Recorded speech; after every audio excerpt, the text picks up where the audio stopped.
आता जवळजवळ 12 वाजायला आलेल्या.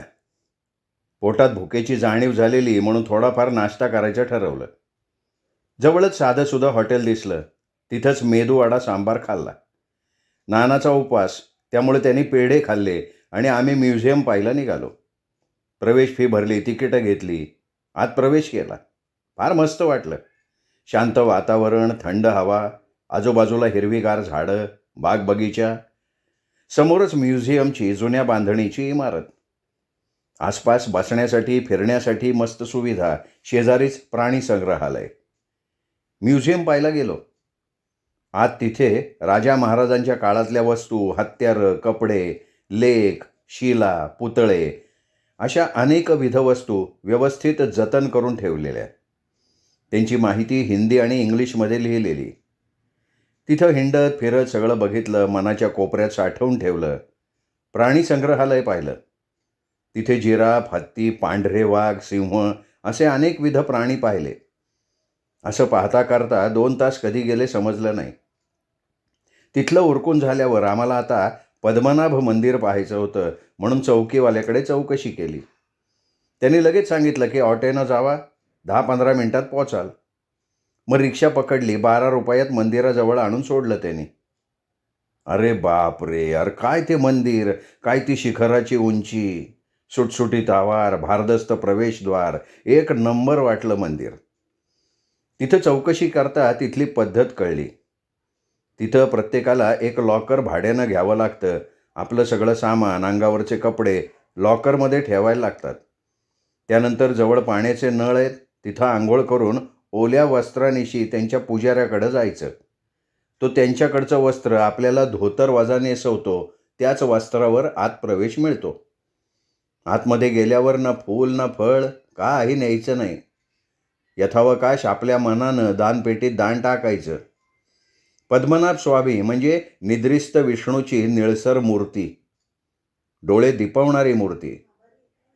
समईच्या मंद प्रकाशात शांत निवांत निद्राधीन विष्णूची मूर्ती बघताना देहभान हरपतं अशी ती मूर्ती डोळे भरून पाहिली. प्रदक्षिणा घातल्या. देवापुढं नतमस्तक झालो.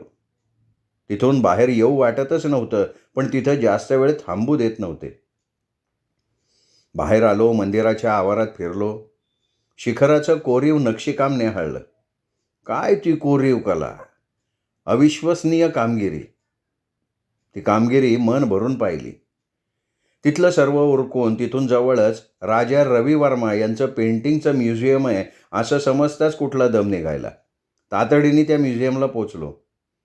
साधी पुराणातली इमारत, सागवानी लाकडाची कलाकुसर केलेली लाकडी आणि दुमजली टोमदार इमारत.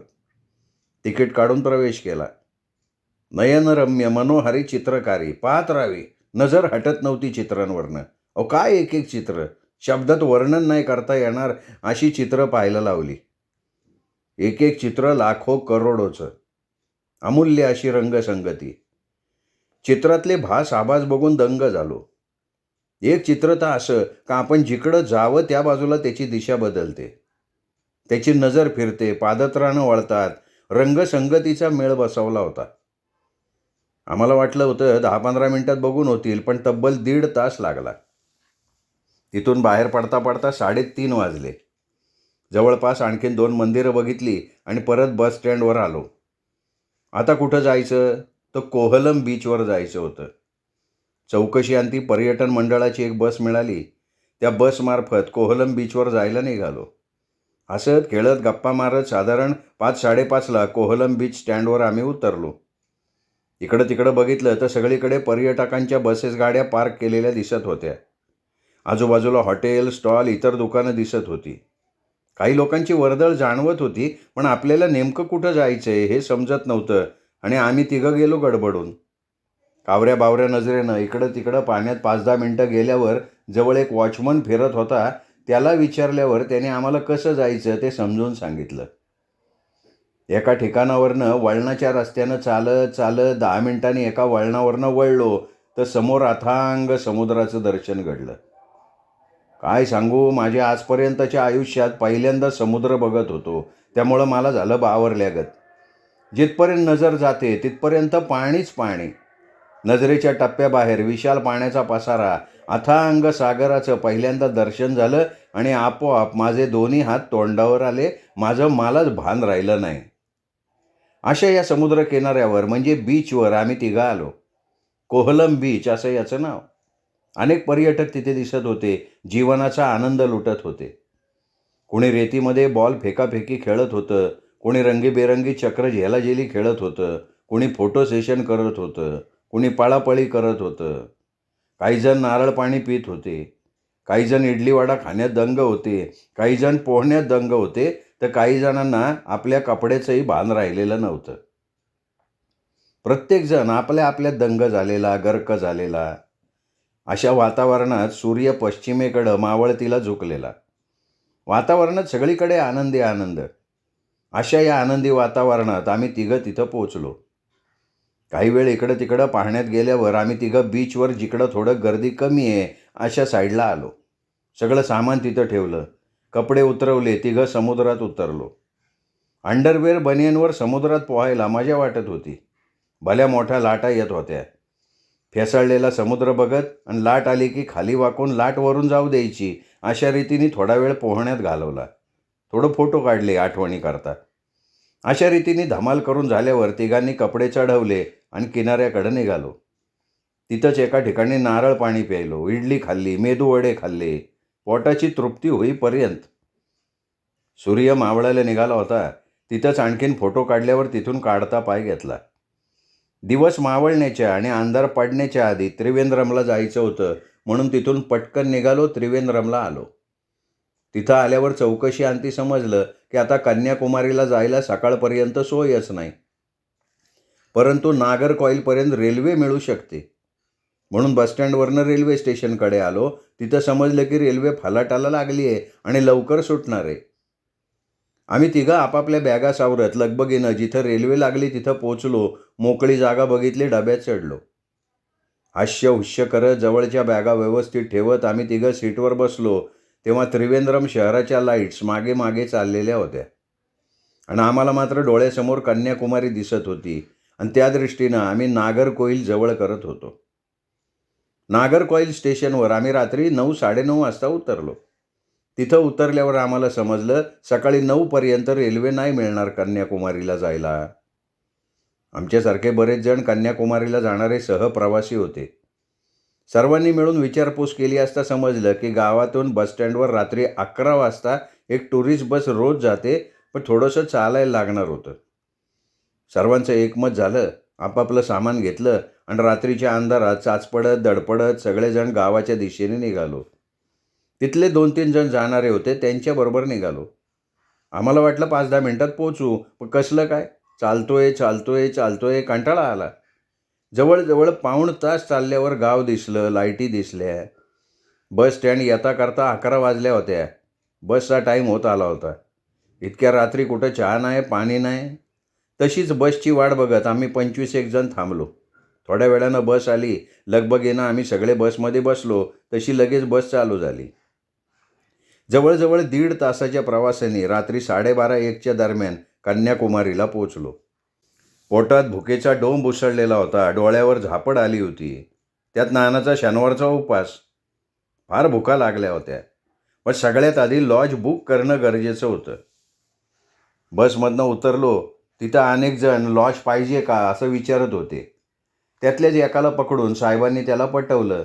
आम्ही ऑफ सीझनला गेलो होतो, त्यामुळं लॉजच्या लॉज मोकळ्या पडलेल्या होत्या. त्यामुळं थोडक्या पैशात एक रूम घेतली. सगळं सामान रूमवर ठेवलं. फ्रेश झालो आणि मॅनेजरला सांगून जेवणाकरता बाहेर पडलो. तिथं रात्र हॉटेल बंदच होत नाहीत काय माहिती. रात्रीच्या जवळजवळ 1:30 तरी वाजला असेल तरी आम्हाला मनासारखं मस्त हॉटेल भेटलं. मग काय सांगता, साहेब फार कंटाळले होते. त्यामुळे ते म्हणले मी नॉनव्हेज घेणार आणि एखादी बियर घेणार, त्याच्याशिवाय कंटाळा काय जाणार नाही. मी सुद्धा मग नॉनव्हेज घ्यायचं ठरवलं. नाना माळकरी, त्याला प्युअर व्हेज हवं होतं. प्रत्येकाने आपल्याला हवं तसं जेवण मागवलं. मनसोक्त पोटभर जेवण केलं. प्रत्येकानं एक मसाला पान चघळत रमत गमत चालत रूम गाठली. इकडच्या तिकडच्या गप्पा मारत बोलत अंथरुणावर रांग टाकलं. दिवसभराच्या प्रवासानं दगदगीनं केव्हा झोप लागली कळलंच नाही. अगोदरच 2 रात्री 1 दिवस रेल्वेची दगदग आणि नंतर दिवसभर पळापळ करून थकलेला जीव केव्हा घोरायला लागला कळलंच नाही. लोक कन्याकुमारीला सूर्योदय आणि सूर्यास्त बघायला येतात, पण आमच्या नशिबात त्यातलं काहीच नव्हतं असं वाटलं. कारण रात्री झोपायला उशीर झाल्यामुळं गजर लावून झोपलो. सकाळी घड्याळ कोकलून बंद पडलं तरी जाग नाही आली. 8 वाजता डोळे उघडले, जाग आली. सगळेजण डाराडोर झोपलो होतो. जाग आली तेव्हा वेळ निघून गेलेली, म्हणून असा पण उशीर झालाय, तसा पण उशीर होऊ द्या म्हणून तिघांनी आंघोळी उरकल्या, चहा पाणी नाश्ता केलं आणि मग निघालो कन्याकुमारी बघायला. सगळ्यात आधी 3 समुद्राचा संगम जिथं होतो तिथं आलो. ती वेळ होती 9-9:30ची. सूर्य भलताच वर आलेला, त्यामुळं गर्दी बऱ्यापैकी कमी झाली होती. त्यामुळं बघायला भारी वाटत होतं. जगातलं सगळ्यात मोठं आश्चर्य माझ्यासमोर होतं. भविष्यात परत पाहायला मिळेल का नाही काय माहिती, म्हणून मन भरून निसर्गाची करामत बघायला लागलो. तिथं एक टोक होतं, तिथंच एक दगड ठेवलेला. त्याच्यावर एक महादेवाची पिंड कोरलेली होती. त्याचा उलगडा शेवटी झाला.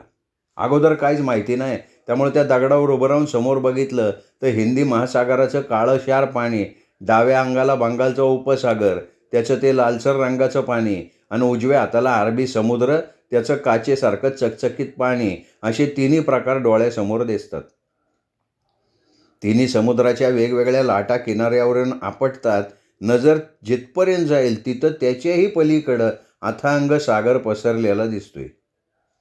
3 रंगांचं पाणी नजरेला जाणवतंय. किती बघू किती नको असं होऊन जातं. पहिले 10-15 मिनटं वेड्यासारखं इकडं तिकडं पळापळी करत समुद्राचं पाणी, त्यातलं वाळू, शिंपले, शंख बघत फिरत होतो. तिथं फोटोग्राफर फिरतच होते. त्यांच्याकडनं फोटो काढायला लावले. त्यातच फोटोग्राफरनं समजून सांगितलं का ज्या दगडावर मी उभं राहून फोटो काढायला पोज देत होतो ती महादेवाची मूर्ती होती. मग काय, इतर लोकांना समजण्यापूर्वी काढता पाय घ्यायचं ठरवलं. तिथं अनेक धंदे करणारे लोक, कोण काय विकतंय, कोण काय विकतंय, कोण म्हणतंय दुर्बीण घ्या, कोण म्हणतंय घड्याळ घ्या, कोण कॅमेरा दाखवतंय, कोण आणखीन काय. माझ्याकडं पैशाची मारामार आणि ही सगळी गँग मागं लागली. साहेबांनी या नानाने होसकली, पण मला काय त्यांच्याकडं काय करता येईना. म्हणून एकाला विचारलं, म्हणलं काय आहे तुझ्याजवळ. त्यांनी बरंच काय बाय दाखवलं. त्यात कॅमेरा जरा बरा वाटला म्हणून कॅमेऱ्याची किंमत विचारली तर म्हणला 2,000. नाही होय, नग नग करता 200 रुपयाला द्यायला तयार झाला. यातला विकत एकदाचा. काय सांगतो तुम्हाला, आज 10 वर्ष झाली कॅमेरा अजून चांगला चालतोय.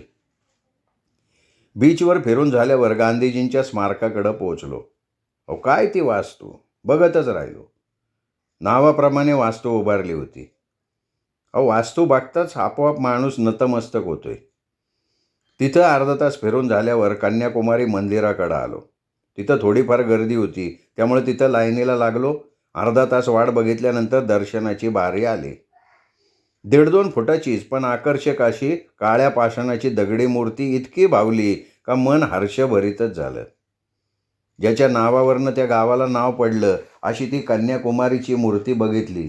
डोळे भरून बघितली, दर्शन घेतलं, मन भरून पावलो, समाधानी मनानं बाहेर पडलो. आता अशा ठिकाणी जायचं होतं ज्याच्याकरता देश विदेशातनं अनेक पर्यटक कन्याकुमारीला येतात. त्या महान पुरुषाच्या सानिध्यात काही काय घालवावा असं सगळ्यांना वाटतं. तो महान पुरुष स्वामी विवेकानंद. त्या स्वामी विवेकानंद रॉकवर जायचं होतं. तिथं जाण्याकरता शिपनी जावं लागतं, म्हणून तिकीट काढण्याकरता बारीला उभं राहावं लागलं. तिकीट काढून झाल्यावर जहाजात प्रवेश मिळाला. आयुष्यात पहिल्यांदा जहाजात चढल्यामुळं घाबरलो होतो खरा, पण तसं चेहऱ्यावर न दाखवता आयटीत जागेवर जाऊन बसलो. जीवनात पंढरपूरला असताना नावेतनं प्रवास केला होता, बाकी काय नाही. समुद्राचं फेसाळतं पाणी, त्यातून 400-500 लोकांना नेणारं जहाज, 2-3 किलोमीटरचा प्रवास, पण त्याचा आनंद शब्दात व्यक्त करणं अवघड आहे. 10-15 मिनिटाच्या प्रवासातच जहाज इच्छित स्थळी आलं. जशी माणसांची जहाजात येण्याची गडबड तशी उतरण्यासुद्धा घाई. यथावकाश आम्ही तिघं रॉकवर आलो. काय तो प्रचंड खडक आणि त्याच्यावरचा नजारा. भान विसरून गेलं क्षणात आणि मनात आलं की त्या काळी हा भला माणूस काय काय अट्टहास करी. ते हिथं आल्यावर समजलं. हा जगप्रसिद्ध माणूस भारतातला होता म्हणून अभिमानानं ऊर भरून आला. तिथली ती जगप्रसिद्ध सूर्यमालिका, मौन करण्याकरता बांधलेलं भवन, स्वामी विवेकानंदांची पुस्तकाची लायब्ररी सगळं बघितलं. तिथेच थोडा वेळ विश्रांती घेतली. तिथंच साहेबांना त्यांच्या मित्राचा कदमांचा फोन आला. अहो, किती आनंद झाला. साहेब चांगले 5-7 मिनटं फोनवर बोलत होते. विशेषच वाटत होतं त्यावेळी. बघता बघता दिवस मावळतीकडं झुकला. आता पुढच्या प्रवासाची घाई व्हायला लागली. मग परतीच्या प्रवासाला जहाजातून कन्याकुमारीला आलो. तिथं आल्यावर एका साधारण हॉटेलात तिघांनी नाश्ता केला. शेजारी एक आमच्या समाजाचं दुकान दिसलं. आमच्या दाढ्या वाढलेल्या, खराब दिसत होत्या, म्हणून तिघांनी दाढ्या केल्या. लॉजवर परत आलो. तिथून पुढं आम्ही रामेश्वरमला जाणार होतो. 4 वाजता रेल्वे होती. 4 वाजता सुटणारी रेल्वे 5 वाजता सुटली आणि तीसुद्धा मदुराईपर्यंत होती. मदुराईला रात्री 7-7:30 वाजता आम्ही आलो. तिथून 8:30 वाजता रामेश्वरमला जायला ट्रेन. त्यामुळं अर्धा पाऊण तास टाईमपास केला. 8:20 रामेश्वरला जायला रेल्वे रवाना झाली. हसत डुलत हसत खेळत रात्री 10:30च्या आसपास रामेश्वरम रेल्वे स्टेशनला उतरलो. रेल्वे स्टेशनपासून थोड्या अंतरावर शहर असल्यामुळं थोडंसं चालल्यावर शहरात चौकशी केली. गाडगेबाबाच्या धर्मशाळेत एक रूम मिळाली. रूमवर बॅगा टाकल्या, आंघोळ केली, फ्रेश झालो. जेवणासाठी हॉटेल शोधलं. जेवण खाणं उरकलं. लॉजवर आलो. अंथरुणावर पडलो. त्यावेळेला 12 वाजून गेल्या होत्या. सकाळी 8च्या आसपास उठलो. आंघोळ पाणी उरकलं. लॉजमधनं बाहेर पडलो. गेटवर एक चहाची टपरी दिसली. होती साधीसुधी, पण चहा अमृतासारखा दिला. जवळच रामेश्वरम मंदिर. सगळ्यात आधी तिथं दर्शन घेतलं आणि मग सगळ्या कुंडांकडे फिरायला निघालो. असं म्हणतात 21 कुंडात आंघोळ केल्याने 7 जन्मीची पापं फेटतात. आम्हाला काय हे पटलं नाही. आम्ही तिघांनी रिक्षा ठरवली. 21 कुंडावर जाऊन तिथलं पाणी घ्यायचो, हातपाय धुवायचो, केसावरनं पाणी फिरवायचो, पुढं निघायचो. अशा रीतीने 21 ठिकाणी फिरलो. हनुमंतांनी सेतू बनवताना जे दगड वापरले ते पाण्यावर तरंगणारे दगड पाहिले. गावाबाहेर दूर एकांतात समुद्रात जळका मारुती मंदिर बघितलं. तिथूनच दुर्बिणीतनं श्रीलंकेच्या इमारती दिसतात त्या बघितल्या. जवळ समुद्रावर चालत गेलो. तिथं इकडं तिकडं थोडा वेळ फिरलो आणि सरते शेवटी लॉजवर आलो. इतकं सगळं रिक्षाने फिरलो. एक बरं होतं की साहेबांनी वाकचातुर्याने कमी पैशात रिक्षा ठरवल्या, लॉज ठरवली. या अशा गोष्टी साहेबाचा हात कोणी नाही धरणार. दिवसभराच्या दगदगीनं फार कंटाळा आला होता. इतकं सगळं फिरण्यात दिवस पूर्ण गेला. आवरता करता 5 वाजल्या. आता आम्हाला मदुराईला मीनाक्षी मंदिर बघायची ओढ लागली होती. पण जाण्याकरता आम्ही ट्रेनऐवजी टुरिस्ट बसनी प्रवास करायचं ठरवलं. कारण बसनी आजूबाजूचा परिसर बघता येतो ना.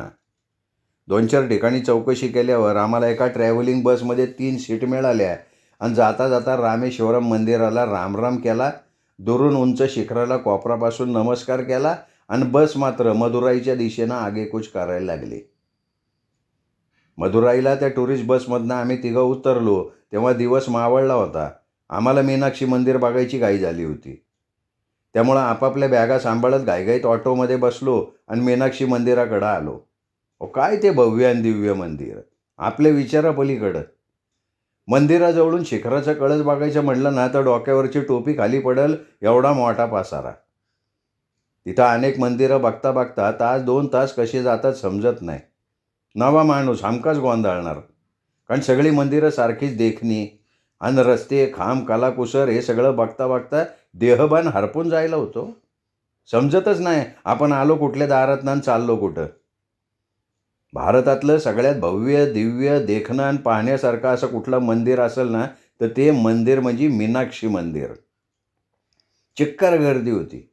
आम्ही तिथं गेलो त्यावेळेला आरतीची वेळ होती, त्यामुळं तर फारच गर्दी.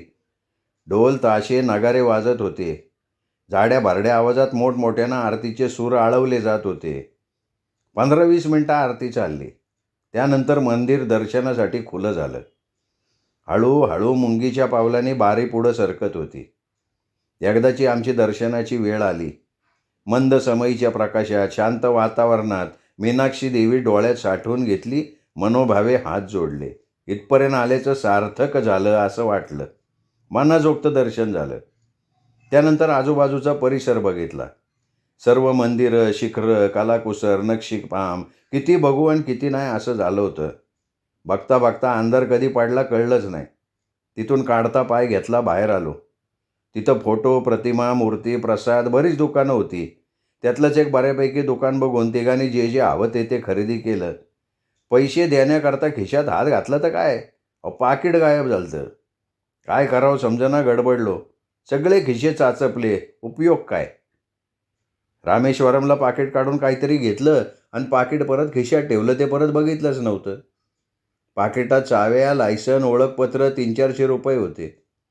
तरी बरं 500-600 वॉच पाकिटात ठेवले होते, त्यामुळे तेवढे तरी वाचले. काय मग, पाकिट हरवलं ते हरवलंच. तिथली सगळी खरेदी उरकली. बोलता बोलता समजलं का मदुराईला साड्या फार चांगल्या मिळतात. त्यामुळं मार्केट परिसरात पायी पायी जायचं सर्वानुमते ठरलं. काय ते मदुराईचं कापडा मार्केट, एक से बडकर एक दुकानं सजलेली बघून मन बावरूनच जातं. तरी बरं आमच्यात तिन्ही पुरुष होते, नाहीतर स्त्रियांना साड्यांचा फार सोस आणि फार चिकित्सक असतात त्या. एक साडी घ्यायला 10 दुकानं फिरतील तरीसुद्धा पसंतीची हमी नाही. आम्ही सर्वप्रथम एका रेडीमेड दुकानात गेलो. तिथं साहेबांनी त्यांच्या मुलींना कपडे खरेदी केली. नाना शेळकेंनी भावाच्या मुलाला ड्रेस घेतला. मी मात्र मुलांची खरेदी कन्याकुमारीला असतानाच केली होती, त्यामुळं मी मग बायकोला सुंदर साडी घ्यायचं ठरवलं. त्यानुसार एका स्पेशल साडीच्या दुकानात गेलो. तिथं अनेक प्रकारच्या साड्या उलट्या पालट्या केल्या. त्यातली एक बऱ्यापैकी साडी पसंत केली. मला वाटलं होतं असेल 300-400 पण काय आश्चर्य, फक्त 1,200 घेतले साडीचे. माझा विश्वासच बसत नव्हता. काय सुंदर साडी होती म्हणता. बायकोने बघितल्यावर इतकी खुश झाली का विचारता सोय नाही. त्यात महत्त्वाचं म्हणजे पत्नीला साडी आवडली. कारण सहसा पतीने आणलेली साडी बायकोला आवडतच नाही हो. आता इतकी स्वस्त म्हणल्यावर नानांनी सुद्धा एक साडी घेतली. पण बहुतेक त्यांनी त्याच्या आईकरता नऊवारी घेतली असावी असं वाटतं. साहेबांनी सुद्धा एक घेतली. आमच्या या खरेदीच्या गोंधळात 10 कधी वाजून गेले समजलं सुद्धा नाही. पोटात भुकेचा आगडोंब उसळलेला आणि राहण्याची अजून काही सुविधा केलेली नाही. अगोदर जेवण करणं गरजेचं वाटलं, त्यामुळे छानपैकी हॉटेल शोधलं. तिघांनी कच्चून मनसोक्त जेवण केलं. एका पानटपरीवर तिघांनी मसाले पानं घेतली. आता अडचण होती ती लॉजची. आम्हाला वाटलं इतकी मोठी सिटी, पर्यटन स्थळ, इथं काय अडचण येणार आहे. आम्ही निर्धास्त होतो त्यामुळं, पण झालं उलटं. कारण एकतर आमचा उरकता उशीर झाला होता. निम्मी रात्र झाली, त्यात अनोळखी गाव. त्यामुळं आम्ही रात्री लॉज टू लॉज रिक्षाने फिरत होतो. प्रत्येक ठिकाणी अडचण. कुठं रूम शिल्लक नाही तर कुठं मोठी रूम तर कटो कशाची अडचण. या असल्या गोंधळाने साहेब पण वैतागले. त्यांना कळलं ना काय करावं. एक तर लय झोप आली होती, डोळे जाडावले होते, त्यात हा प्रॉब्लेम. नाही होय करता माझा तर प्रॉब्लेम कोणाला न सांगता येणारा. दिवसभर दिसलं ते खा, हे खा, ते खा, कुठलं पण पाणी प्या. त्यामुळं पोट गच्च झालेलं. वाटायच्या लवकर लॉज मिळावी, पटकन मोकळं व्हावं. पण होतं काय, आपण ठरवतो त्याच्या विरुद्धच घडतो. तासभर भटकून 10-12 ठिकाणी फिरून रात्री 1-1:30 वाजता एक साधी सुधी रूम मिळाली. येळेला केळं, वनवासाला सीताफळं. रातची रात तिथं काढली. सकाळी यरवानी उठून आंघोळी उरकल्या, लॉज सोडलं. एक ठिकाणी मस्त चहा घेतला. ताजेतावाने झालो, गाठलं रेल्वे स्टेशन. आदल्या दिवशी चौकशी करून गेलो होतो. सकाळी 8:45 वाजताची रेल्वे होती. आम्ही 8 वाजता हजर. 15-20 मिनटात गाडी आली. आता आम्हाला मद्रासला जायचं होतं. काय त्या गाडीला गर्दी, पाय ठेवायला जागा नाही. सगळ्या डब्यात तीच बोंब. तसंच आबदत निबदत एका डब्यात घुसलो. उभं राहायला सुद्धा जागा नव्हती. त्यात सगळी तामिळ तेलुगू बोलणारी. त्यांची बडबड कलकलाट काय कळतंय का. नुसतं डोकं उठलं आमचं, पण करणार काय.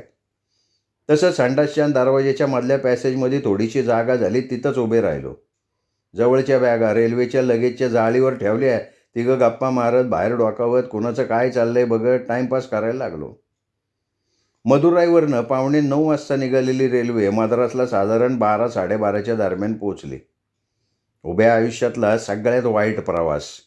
ना चहा, ना पाणी, ना बसायला जागा, ना डोळे झाकायला काय. पायाला गोळे आले तिघांच्या. सलग 3-4 तास उभंच राहायला लागलं ना. जसं मद्रासला पोचलो तसं बरं वाटलं. तिथं एका नळावर हातपाय तोंड धुतलं, फ्रेश झालो, चहा घेतला, बरं वाटलं. तिथनं बाहेर पडल्यावर सगळ्यात आधी एक रिक्षा ठरवली, कारण आम्हाला तिकडची काहीच माहिती नाही आणि तिथं कोणाला मराठीचा हिंदीचा गंध नाही. एक तर तेलुगू नाही तर इंग्लिश. आम्ही दोन्हीत फुस यडबँड. काहीच कळना का वळना. त्यातल्या त्यात थोडंफार इंग्लिश कळणारा एक रिक्षावाला ठरवला. जवळपासची मंदिरं, मरीन बीच सगळ्या ठिकाणी फिरवून परत रेल्वे स्टेशनवर आणून सोडायच्या बोलीवर त्याला ठरवला. त्यांनी 1-2 शंकराची मंदिरं, देवीची मंदिरं दाखवली. मद्रासबाबत ना एक गोष्ट मला फार आवडली. तिकडच्या लोकांच्या राहणीत सुगंधाला फार किंमत देतात असं वाटलं. अहो, तिथल्या प्रत्येक स्त्रिया 10-15 गाजऱ्याचा झोपका वेळीत माळलेला, लांब सडक दाट केस, भले दिसायला काळ्या सावळ्या पण धष्टपुष्ट देहयष्टी, तरतरीत हासरी मुद्रा. आपल्याला भाषा कळत नसेल हरकत नाही, त्यांच्या देहबोलीवरनं आणि ठळक बोलण्यावरनं समजून घेता येतं. पुरुष काय किंवा स्त्रिया काय, त्यांच्या घराच्या अंगणात नारळी सुपारी तर परसबागेत मोगरा असणारच. प्रत्येक टपरीवर मोगऱ्याच्या गाजऱ्याचा बंडल असणारच. प्रत्येक मंदिरात धूप आणि दीप याचा मिलाप असणारच. त्यांच्याकडं देवाच्या मूर्तीपासून साधारण 4-5 फुटावरनं दर्शन घ्यायला लागतं. त्यामुळं मूर्तीजवळ एकांत आणि शांत वातावरण असतं. मुख्य गाभाऱ्यात फक्त गोडे तेलाची समई तेवत असते, धूप अगरबत्ती सतत जळत असते. त्यामुळे देवाजवळच्या वातावरणात धीर गंभीरता आणि मंद सुवास दरवळत असतो. साऊथकडं आणखीन एक गोष्ट निरीक्षणात आली. जाणारे भक्त अनेक प्रकारचे हार, तुरे, गंध, फुलाच्या माळा रचत नाहीत. तिथं जवळ एक दानपेटी ठेवलेली असते. आपल्या मनाला येईल तेवढं दान ते पेटीत टाकायचं. तिथं कोणाचं बंधन नाही, जोर जबरदस्ती नाही. कुणी तुम्हाला विचारायला तिथं मोकळं नाही. तुमच्या इच्छेला येईल तेच खरं दान. त्यामुळं स्वच्छता, आनंदी वातावरण, भक्तिमय उत्साह, देवधर्म केल्याचं समाधान मिळतं. प्रसन्न मनानं, भक्तिभावानं देवदर्शन पूर्ण झाली. आता राहिलं मद्रासचं प्रसिद्ध असा मरीन बीच. भारतातला सगळ्यात मोठ्या बीचच्या यादीतल्या 2ऱ्या क्रमांकाचा. विस्तीर्ण आणि खुला बीच असा त्याचा लौकिक. तेच मरीन बीच पाहायचं राहिलं होतं म्हणून रिक्षावाल्याला बीचच्या दिशेनं रिक्षा न्यायला सांगितली. समुद्र किनाऱ्याच्या वरती थोड्याशा अंतरावर मला आठवतं एक मंदिर होतं, बहुतेक शंकराचं असावं. दर्शन घेऊन बाहेर आलो. सगळं सामान रिक्षात ठेवलं. महत्त्वाचं होतं ते बरोबर घेतलं. गेलो बीचवर. फार मस्त वातावरण होतं तिथलं. सूर्य मावळतीला झुकलेला. बीचवर गर्दी वाढायला लागलेली. लहान मुलं खेळात दंग, वयस्कर गप्पा मारत बसलेली, तरुण जोडपी आपल्या रंगात दंग, परदेशी पर्यटकांच्या आश्चर्यकारक नजरा, विक्रेत्यांची गडबड, त्यातच लाटांचा आवाज. फेसाळतं पाणी पसरलेलं बघायला मस्त वाटत होतं. आम्ही इडली खाल्ली, ओली भेळ, नारळ पाणी घेतलं आणि परत जाण्याचा विचार करायला लागलो. पाय निघतच नव्हता. अहो, असलं आल्हाददायक वातावरण कुठंच बघायला मिळणार नाही. रेतीत थोडंसं भटकलो. समुद्राच्या पाण्यात लाटाच्या पसाऱ्यात फिरलो. आता दिवस मावळला होता. कडूस पडलं म्हणून निघालो. बीचवर गाडे, दुकानं लागली होती. किरकोळ खरेदी केली. परत रिक्षेच्या दिशेने निघालो. आता तिरुपती बालाजीच्या दर्शनाचे वेध लागले होते, कारण आता शेवटच्या दर्शनाचं ठिकाण. त्यामुळे लवकरात लवकर निघायचं होतं. कारण रात्री 9 वाजता रेल्वे मिळणार होती. मग 8 वाजता रेल्वे स्टेशनवर आलो. मद्रासहून सकाळी रेल्वेनं निघालो आणि रेणुगुंठ्याला 2:30च्या दरम्यान पोचलो. तिथं थोडीफार चौकशी केली तेव्हा समजलं वर जाण्याकरता बालाजीच्या बस सेवा आहेत. तिथं रेणुगुंठेला थोडा चहा नाश्ता केला, बसमध्ये बसलो. देवस्थानला जाताना रस्त्यातच संस्थांचे दर्शन पास हातावर घड्याळासारखे बांधून टाकले. वरती आल्यावर सगळ्यात आधी राहायची व्यवस्था करणं गरजेचं होतं, म्हणून आधी राहण्याकरता मंदिर संस्थांच्या लॉजेस आहेत त्याचं बुकिंग करायला लागतं. त्याच्यासाठी भली मोठी लाईन लागली होती. लाईनीला मी उभा राहिलो. साहेबांना जवळच वेटिंगसाठी हॉल होता, तिथं थांबले. 1-1.5 तासाच्या प्रयत्नानंतर तिघांसाठी एक रूम बुक केली. नाममात्र फी भरली. तिघं रूमवर आलो. रूमवर येताच नाना शेळके आणि मी दोघं फ्रेश झालो. साहेब मात्र आराम करायचे विचारात होते. मग आम्ही दोघं बाहेर पडलो. सगळ्यात आधी दर्शन घ्यायचं ठरवलं. अहो, काय ते देवस्थान, काय त्याचा पसारा, काय ती स्वच्छता, काय त्या सोयीसुविधा. बिन खर्चात सगळ्या सोयीसुविधांचा लाभ मिळत होता. सगळीकडं लोकांच्या तोंडी गोविंदा गोविंदा असा स्वर निनादत होता. सर्वांच्या चेहऱ्यावर आनंदाची लकीर दिसत होती. अनेक जाती धर्माचे, अनेक पंथाचे, निरनिराळ्या राज्याचे, अनेक भाषिक लोक एकत्रितपणे दर्शनाच्या हेतूनं तिरुपतीला आलेले दिसत होते. प्रत्येकाच्या चेहऱ्यावर तेच तेज विलसत होतं. कुणी अनेक वेळा तर कुणी माझ्यासारखा पहिल्यांदाच आलेला. गरीब श्रीमंत भेद जाणवत नव्हता. भारतातल्या सगळ्यात श्रीमंत देवस्थानचा मान त्यामुळंच बालाजीला मिळाला होता. दान, गुप्तदान, अन्नदान, धनदौलत दान असे अनेक प्रकारचे दान इथं माणसं स्वखुशीने देत होती. पण माझ्यासारखा ₹1.25 दान करणारा आणि 1.25 कोटीचे हिरे गुप्तदान करणारा सगळे एकाच लाईनीत दर्शनाला जात होते. तिथे सगळेजण एक समान मानले जात होते. देवापुढं माणूस पाला पाचोळा हो. नाना आणि मी दोघं लाईनीला लागलो. सर्वसाधारण गर्दी होती. एका लाईनीतले लोक या हॉलमधनं त्या हॉलमध्ये अशा तऱ्हेनं फिरत फिरत मुख्य हॉलमध्ये येतात आणि इथूनच एक सिंगल लाईन करून देवापर्यंत जाता येतं. माझा नंबर दर्शनासाठी येताच मी अगोदरच तयारी केली होती. समोर जाताच मन भरून मूर्ती बघितली. ते तेज डोळ्यात साठवलं. काय ते प्रसन्न रूप, काय ती मूर्ती, वर्णन शब्दात करताच येणार नाही तिथलं. असा तो माहोल बघितला, मन प्रसन्न झालं. जास्तीत जास्त 1 मिनिटाचा कालावधी दर्शनाला माझ्या नशिबात होता आणि तो मिळाला. मिळालेल्या 1 मिनिटात 7 जन्माचं कल्याण झाल्याचं समाधान मनाला मिळालं होतं. काय ते सावळं रूप, अलंकार, मूर्तीवरचं तेज मन भरतच नव्हतं. इतकं मन समाधानी झालं सांगताच येणार नाही. पंढरपूरचं दैवत आणि तिरुपतीचं दैवत यात फार साम्य वाटलं मला.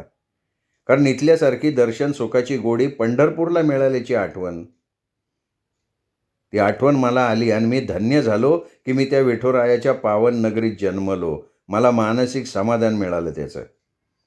मनाजोगतं दर्शन झालं. त्यानंतर आसपासच्या छोट्या मोठ्या देवांचं दर्शन घेतलं. आधी सांगितल्याप्रमाणे माझ्या लायकीप्रमाणे ₹1.25 दानपेटीत टाकलं. तिथं प्रसादाचा लाडू मोफत मिळाला, तो घेतला. तिथं थोडा वेळ रेंगाळलो. काही मूर्ती, चित्राची सजावट, तिथलं वातावरण, स्वच्छता बघत फिरलो. भक्तांची लगबग, धावपळ बघत होतो. फार बरं वाटत होतं बघायला. मुख्य मंदिरातनं बाहेर पडलो आणि आम्ही दोघं परत लॉजवर जायच्या मार्गाला लागलो. रस्त्यावर दुकानं थाटलेली दिसली म्हणून इकडं तिकडं बघत हे घे ते घे करत थोडासा प्रसाद विकत घेतला. मी एक बालाजीची फ्रेम ज्यात लाईटचे बल्ब लावले होते ते उघडझाप करत होते असा एक फोटो घेतला, जो की दुकानात लावता येईल. पोरींना माळ, बबलूला गळ्यात घालायला बालाजी, बायकोसाठी चुडा अशी किरकोळ खरेदी केली. माझ्यासारखं नानांनी पण काय बाय खरेदी केलं. आमचं सगळं उरकता करता संध्याकाळच्या 8 वाजून गेल्या होत्या. म्हणून रूमवर आलो तर साहेब अजून डाराडोर झोपलेले. मग त्यांना उठवलं. ते फ्रेश झाले. आम्ही तिघं बाहेर पडलो. एका हॉटेलात गेलो. तिथं प्रत्येक ठिकाणी भात, सार नाही तर इडली, डोसा याच्याशिवाय काही मिळतच नव्हतं.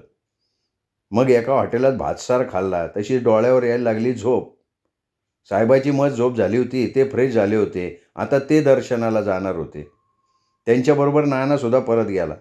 मी मात्र रूमवर जाऊन आराम करणं पसंत केलं. रूमवर गेल्यावर कधी झोप लागली कळलंच नाही. नानान साहेब दर्शन उरकून कधी आले काय माहिती. मला मात्र जाग सकाळी दिवस उगवायला आली. माझ्या अगोदर नानान साहेब उठले होते. त्यांचं दात घासणं, बाथरूमला जाणं चाललं होतं. मी पण तयारीला लागलो. कारण 10च्या सुमाराला रूम खाली करायची होती. म्हणून मग पटापटा उरकून 9-9:30ला रूम ताब्यात दिली. परतीसाठी रेणुगुंठ्याला बसने आलो.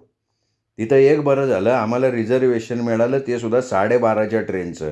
मग काय तासभर चहा पाण्यात घालवला आणि ट्रेनसाठी वाट बघत प्लॅटफॉर्मवर थांबलो. वेळेवर रेल्वे पण आली. जाताना जसे प्रवासाची मजा घेत गेलो तसा परत येताना सुद्धा आनंदी वातावरणात मनात अनेक आठवणी साठवल्या आणि परत निघालो.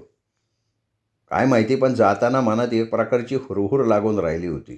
कशाबद्दल कळत नव्हतं, पण एक प्रकारची ओढ जाणवत होती. परत येताना सरळ पुण्याला न येता सोलापूर स्टेशनवर उतरायचं असं मनात ठरवलं. कारण आई आजारी होती, तिला पण भेटायचं आणि तिथून तसंच फलटणला जाऊन स्वाती आणि मुलांना घेऊन जायचं. असा विचार करून सोलापूरला उतरलो. तिथून एस टी स्टँडवरनं रिक्षाने आलो. एस टीने पंढरपूरला आलो. घराजवळ अंबाबाई पटांगणाजवळ बसस्टॉपवर उतरलो. घरी आलो. येता करता रात्रीच्या 8 वाजल्या. घरी आल्यावर समजलं की आई जास्तच आजारी आहे आणि भाऊ तिला पुण्याला घेऊन गेला आहे. म्हणून घरी सविता तिच्या मुलीला घेऊन आली होती. दादा होते. तिथंच रात्री मुक्काम केला आणि सकाळी फलटणला निघालो. श्रोते हो, आजचा भाग इथेच संपला. पुढचा भाग ऐकण्यासाठी उद्या भेटूयात साहित्य पंढरी या कथाकथन चॅनलवर. पण तत्पूर्वी आजचा प्रश्न: लेखकानं आपल्या पत्नीकरता मदुराईमध्ये किती रुपयांची साडी विकत घेतली? प्रश्न पुन्हा एकदा: लेखकाने आपल्या पत्नीकरता किती रुपयांची साडी विकत घेतली? प्रश्नाचं उत्तर कमेंट बॉक्समध्ये जाऊन पटकन लिहून टाका आणि उद्या परत भेटा साहित्य पंढरी कथाकथन चॅनलवर पुढचा भाग आणि त्या भागावरचा प्रश्न ऐकण्यासाठी. नमस्कार.